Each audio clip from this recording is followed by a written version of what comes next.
and respond to those questions. Senator Cherargei, what was your point of order? Mr. Speaker, on a matter of procedure, I think this House had made a ruling that we can only wait for a minister, or they can fail to attend a House on 2 occasions only. When they're attending parliamentary committee or parliament, or when they're in cabinet.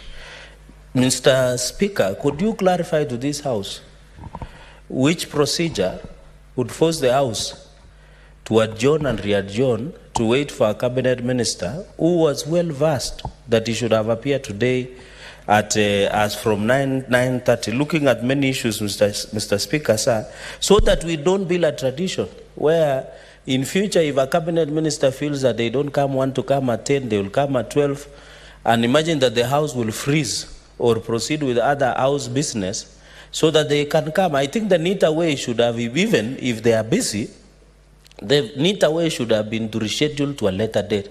Instead, because now, Speaker, unless you are making a different ruling that in future, if I'm a witness before the Parliament, and I'm given a time to appear at 9, and I get up, or some of the reasons, I just decide to defer at 3 p.m. and tell the House that I will arrive at 3. So, Mr. Speaker, can you clarify so that in future, we don't open a window? You know, this is a house of rules and traditions, and then we don't want, when we summon or invite a witness before the House, they can go to court and challenge and say at one point the cabinet CS was supposed to appear, but because he was traveling, the House decided to defer the matter until an hour or 2 hours later.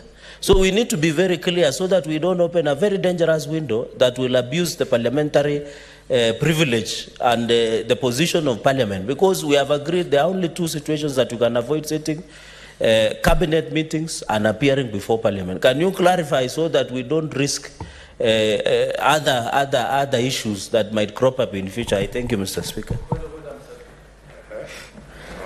Proceed, Senator Mungatana.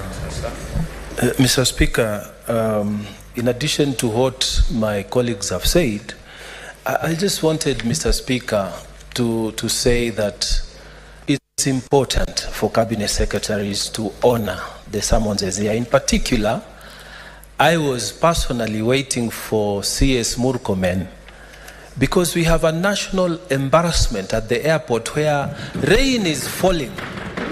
Rain is falling inside the international airport, Mr. Speaker, and it would have been an important position for him to clarify what is going on, because what the newspapers have reported, they are saying that he is talking about Jubilee administration. Mr. Speaker, how can we be talking about Jubilee administration 1 year down the road?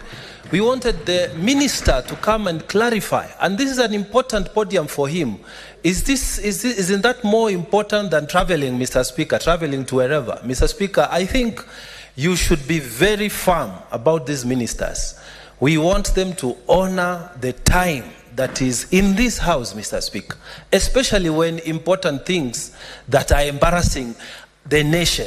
Mr. Speaker, imagine I'm being called by, a relative, my brother who is living outside, to tell me what is happening in Kenya. You can't even fix your airports. What's happening? Mr. Speaker, it's a national embarrassment, and the minister should have been here to clarify what he's going to do about it. I thank you, Mr. Minister. Thank you, Senator Cherargei. Thank you, Senator Mungatana. In fact, the more reason as to why the Honorable CS, I believe, was accommodated to come at around 11 is because of what you've just raised. As to the decision that this House took previously, that is the decision. It can only be at a point where the SBC has agreed to adjourn or to defer a question. Otherwise, all cabinet secretaries who are required to respond to questions are supposed to appear, unless otherwise it has been accepted by the SBC. In this case, we only had received this communication from the CS for Treasury as to his official engagement outside. These are the assignment on other ministers who were meant to appear, including the CS for Roads, was to appear at 11 because SBC indeed said he must appear. But for what Honorable Mungatana has raised, he was engaged in that particular assignment, so that is the reason of his delay. There isn't any other reason as to why that has been accepted by the chair. Yes, Senator Boni. Mr. Speaker, sorry if I'm seen to be slowing the House, but I find it difficult to understand, probably the clerks can guide us, under what standing order do we wait for a minister? Mr. Speaker, we've been around for a while. We've never seen a situation whereby business of the House is being stood down so as to wait for a minister.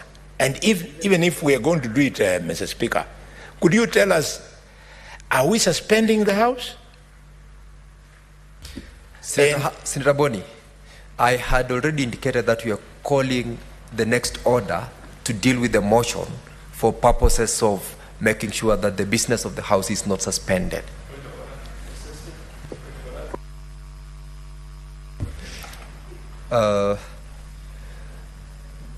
Senator Cherargei.